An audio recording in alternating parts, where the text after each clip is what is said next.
Hello everyone, welcome you all in Learn to Teach with Dr. Manoj Shrivastava. Hope you all are fine and safe and using your time in good things. Student, आज जो हम topic ले आए हैं वो है again LSC का एक पार्ट जिसमें कि हम रीडिंग कॉम्प्रिहेंशन के बारे में बात करेंगे। हमारी जो लास्ट वीडियो रही है उसमें हमने रीडिंग की एक स्ट्रेटजी के बारे में जाना था, क्योंकि नॉर्मली अगर हम बात करें तो रीडिंग स्ट्रेटजीज जो होती हैं वो स्किमिंग, स्कैनिंग और एक्सट्रैक्टिंग होती हैं। ऑल्दो क्योंकि हमने स्किमिंग और स्कैनिंग पहले पढ़ लिया है, वो वीडियो है मेरे चैनल पे, तो हमने एक्सट्रैक्टिंग को अपनी पिछली वीडियो में समझा। अब हम बात करते हैं कि हम बहुत इस वर्ड को यूज करते हैं when we go through LSC paper, reading comprehension. तो जानते हैं कॉम्प्रिहेंशन एंड रीडिंग का क्या connection, how can we improve our reading comprehension. तो स्टूडेंट, सबसे पहले हम बात कर लेते हैं what is exactly reading comprehension, यानी कि पठन की समझ जो डेवलप करनी होती है वो होती क्या है। जब हम कोई टेक्स्ट पढ़ते हैं या कोई मटेरियल या डॉक्यूमेंट पढ़ रहे हैं तो क्या सिर्फ हम उसे पढ़ रहे हैं, क्या हम उससे सिर्फ टाइम पास कर रहे हैं, या उस शब्दों के पीछे या उस पूरे सिंटेक्स के पीछे जो अर्थ वो निकालने की कोशिश कर रहा है ऑथर, वो हम समझ पा रहे हैं या हमारी तक पहुंच रहा है। तो इट्स कॉल्ड रीडिंग कॉम्प्रिहेंशन। तो रीडिंग कॉम्प्रिहेंशन जैसे कि आप देख सकते हो is ability to read, is ability to read text, process it and understand its meaning। एक ऐसी एबिलिटी है जिसके थ्रू आप टेक्स्ट को पढ़ते हो, उसकी प्रक्रिया को समझते हो और कहीं ना कहीं उसको सक्षम करने में, यानी कि उसको समग्र रूप से जानने में ये आपकी हेल्प करता है। It is level of understanding of a text. कोई भी टेक्स्ट या मैसेज की लेवल को, यानी कि स्तर को ये बताता है कि हमें वो कहाँ तक समझ में आया है। तो जब हम बात करते हैं रीडिंग कॉम्प्रिहेंशन, तो there are 4 stages of reading comprehension, जिसमें कि हम वन बाय वन चलते हैं और किसी भी टेक्स्ट की रीडिंग को बेहतर बनाते हैं। तो सबसे पहला इसमें जो आता है फोनोलॉजी, यानी कि ध्वनि विज्ञान आता है कि जो शब्द हम पढ़ रहे हैं उससे क्या क्या प्रोनाउंसिएशन हो रहे हैं, क्या हमारा प्रोनाउंसिएशन ठीक है। प्रोनाउंसिएशन ठीक और ध्वनि को समझने के बाद हम सिंटेक्स यानी कि वाक्य विन्यास की तरफ आते हैं। तो टेक्स्ट बना हुआ है, टेक्स्ट का स्ट्रक्चर क्या है, वो पॉजिटिव में है, नेगेटिव में है, फर्दर है या किस सेंस में कहा जा रहा है, फ्यूचरिस्टिक है, पास्ट टेंस में है, किस सेंस में वो कहा जा रहा है। सिमेंटिक जो है आपका एक तरीके से अर्थ विज्ञान कहलाता है कि ओवरऑल जब आपने पढ़ा तो उससे क्या कंक्लूजन आप निकाल सकते हो, और जो कंक्लूजन है वो प्रैग्मेटिक है कि नहीं, व्यवहारिक वादिता से संबंधित है कि नहीं, जिस शब्द यानी जिस विषय के अंतर्गत आप पढ़ रहे हो क्या वो अर्थ उस विषय के अंतर्गत निकाल पा रहा है या नहीं। तो it's called pragmatism. This is the 4 stages of reading comprehension process के चारों स्टेप्स पे जाने के बाद स्टूडेंट हम जान लेते हैं लेवल ऑफ रीडिंग कॉम्प्रिहेंशन। जब भी हम कोई टेक्स्ट को पढ़ते हैं तो कहीं ना कहीं according to the object of our reading उसकी जो लेवल है वो दो प्रकार से हमें देखने को मिल सकती है।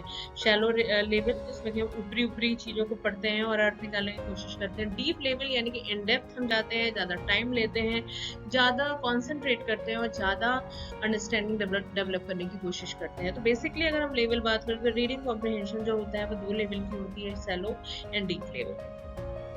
स्टूडेंट, इसके बाद हम चलते हैं टेक्निक्स ऑफ रीडिंग कॉम्प्रिहेंशन, यानी कि जब हम कोई टेक्स्ट पढ़ रहे हैं तो कौन कौन सी टेक्निक्स हैं जो कि हमारे कॉम्प्रिहेंशन को डेवलप कर सकती हैं। तो रेप्रोसेकल रीडिंग है, इंस्ट्रक्शनल रीडिंग है, टेक्स्ट रीडिंग है, विजुअलाइजेशन है, पार्टनर रीडिंग है एंड मल्टी रीडिंग स्ट्रेटजीज है। तो देयर आर 6 टेक्निक्स जो कि हमारी रीडिंग कॉम्प्रिहेंशन में हेल्प करती हैं। स्टूडेंट्स, अब हम बात कर लेते हैं कि how this reading comprehension is helpful in other disciplines and pathology subjects. तो यहाँ पे हम सोशल स्टडीज, साइंस और मैथ्स की बात करेंगे। हर एक सब्जेक्ट की अपनी एक अलग जोन होता है, उसको बेहतर से समझने के लिए कहीं ना कहीं हम उस सब्जेक्ट की टेक्निक्स को समझते हैं ताकि क्विकली वो जो सब्जेक्ट है और वो क्या कहना चाहता है या क्या अर्थ दे रहा है उसको हम समझ सकें। तो यस, अगर हम सोशल स्टडीज की बात करें तो सोशल स्टडीज का जो आपका रीडिंग कॉम्प्रिहेंशन का फोकस होता है वो क्या होता है, आइडेंटिफाइंग सिमिलैरिटीज एंड डिफरेंशिएशन। किसी भी टॉपिक के अंतर्गत क्या समानता है, क्या विभिन्नता है, उसको समझना हेल्पफुल करेगा रीडिंग कॉम्प्रिहेंशन इन सोशल स्टडीज में। चीजों की गहराई में जाके इंफॉर्मेशन निकालने में हेल्पफुल करेगा। प्रिव्यू द टेक्स्ट, टेक्स्ट का ओवरऑल स्ट्रक्चर क्या है, how it is related, what is the construction, what is overall ढांचा आप कह सकते हो टेक्स्ट, वो हमें देखने को मिलता है। अंडरस्टैंड द आर्ग्यूमेंट, शब्दों के पीछे, वाक्यों के पीछे, गद्यांश के पीछे दिए हुए पूरे आर्ग्यूमेंट को हम समझते हैं सोशल स्टडीज के अंतर्गत। विजुअलाइजेशन जो होता है, यानी कि इमेज है, जितने भी पोस्टर्स होते हैं, यानी कि मैप्स होते हैं, जितनी भी चीजें जो हेल्पफुल होती हैं सोशल स्टडीज को पढ़ाने के लिए, जितने हमारे TLMs होते हैं, how it is related and how it is helpful to develop reading comprehension. तो विजुअलाइजेशन का बहुत फर्क हमें देखने को मिलता है। एंड आस्क क्वेश्चन, बच्चा जो है वो अपनी रीडिंग कॉम्प्रिहेंशन को डेवलप करने के लिए क्या टीचर से क्वेश्चंस करता है या सिर्फ वो क्लास में शांत रह के बैठता है। तो ये कुछ ऐसी टेक्निक्स हैं जो कि सोशल स्टडीज में हेल्पफुल होती हैं किसी भी चैप्टर को पढ़ाते समय उसके कॉम्प्रिहेंशन लेवल को बढ़ाने में।